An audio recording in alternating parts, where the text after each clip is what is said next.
நம்ம வாழ்க்கையில நமக்கு எல்லாமே கிடைச்சாலும் அத பகிர்ந்துக்க, நம்ம கூடவே இருக்க ஒரு உறவு இல்லைன்னா நம்ம வாழ்க்கையே முழுமையடையாது. ஆனா இன்னைக்கு இருக்கிற சூழ்நிலையில, இந்த அவசர உலகத்துல நம்ம சின்ன சின்ன விஷயங்களுக்கு கூட அழகான நம்மளுடைய உறவுகளை இழந்துட்டு வரோம்.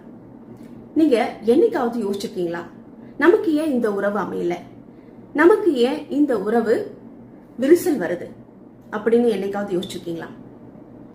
இன்னைக்கு இந்த வீடியோல உறவுகளின் முக்கியத்துவத்தையும் அதை எப்படி பக்குவமா கொண்டு போகணும் என்பதை பற்றியும் மனதுக்கு நெருக்கமான 2 கதைகளின் மூலம் உங்ககிட்ட பகிர்ந்துக்க போறேன்.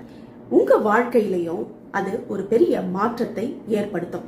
வாங்க கதைக்குள்ள போகலாம். ஒரு வயதான தம்பதியினர் தனது 50வது திருமண நாள ரொம்ப மகிழ்ச்சியோட கொண்டாடிட்டு இருக்காங்க.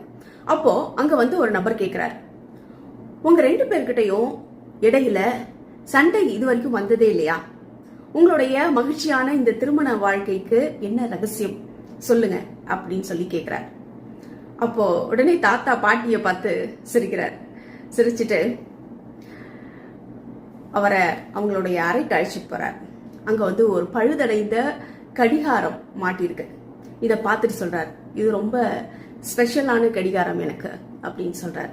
இது என் மாமனார் என்னுடைய திருமணத்திற்கு எனக்கு அளித்த பரிசு அப்படின்னு சொன்னார்.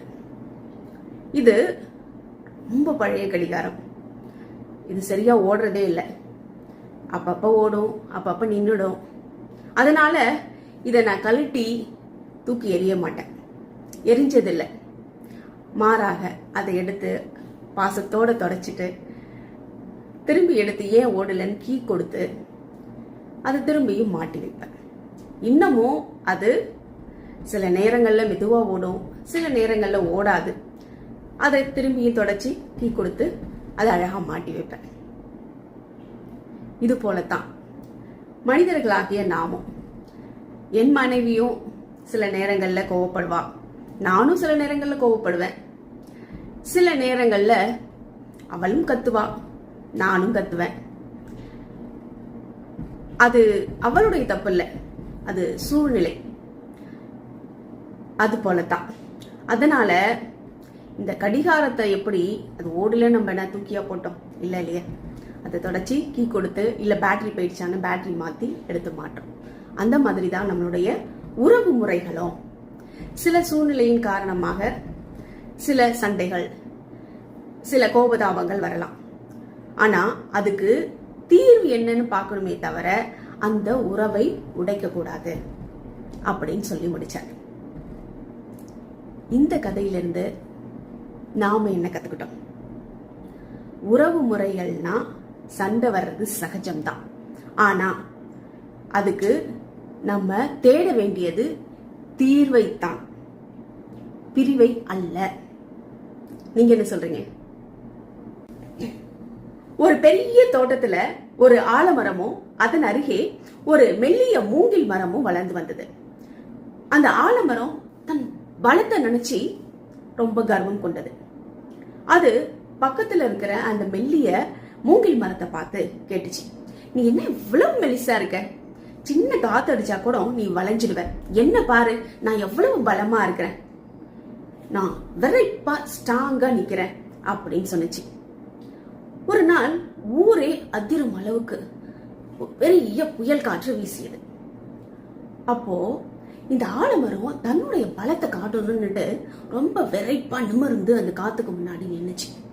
காத்து அடிக்கும் வேகத்துல அதன் வேர்கள் அறுபட்டு அந்த ஆலமரம் தரையோட தரையாக சாய்ந்து விழுந்தது. ஆனா இந்த மெல்லிய மூங்கில் மரம் காற்று வீசும் திசையெல்லாம் வளைந்து கொடுத்து புயல் காத்து நின்னப்போ நேரா நிமிர்ந்து கம்பீரமாக விரைத்து நின்றது. அது போலத்தாங்க மனிதர்களாகிய நாமும், நம்முடைய உறவுகளும் இந்த மரங்களை போன்றதுதான்.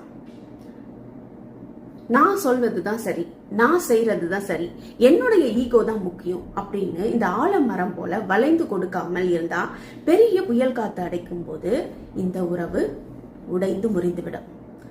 ஆனா அதே சமயம் அந்த மூங்கில் மரம் மாதிரி நாமும் சூழ்நிலைக்கு ஏற்ப நம்மை வளைத்து கொடுத்து பக்குவம் நமக்கு இருந்தா எப்படியாப்பட்ட புயல் காற்றாக இருந்தாலும் நம்முடைய உறவு நிலைத்து நிற்கும். நம்ம உறவுகள்ல ஈகோவை விட்டு கொடுத்து வளைந்து போவது நம்முடைய பலவீனம் அல்ல. உறவுகளை எந்த சூழ்நிலையிலும் நம்மை விட்டு பிரியாத காக்கும் உண்மையான பலம் அதுதான். நீங்க என்ன சொல்றீங்க? உறவுகளில் ஈகோவை விட்டு கொடுத்து வளைந்து போவது பலவீனம் அல்ல, அதுதான் உறவை எக்காலமும் காக்கும் உண்மையான பலம். நீங்க என்ன சொல்றீங்க?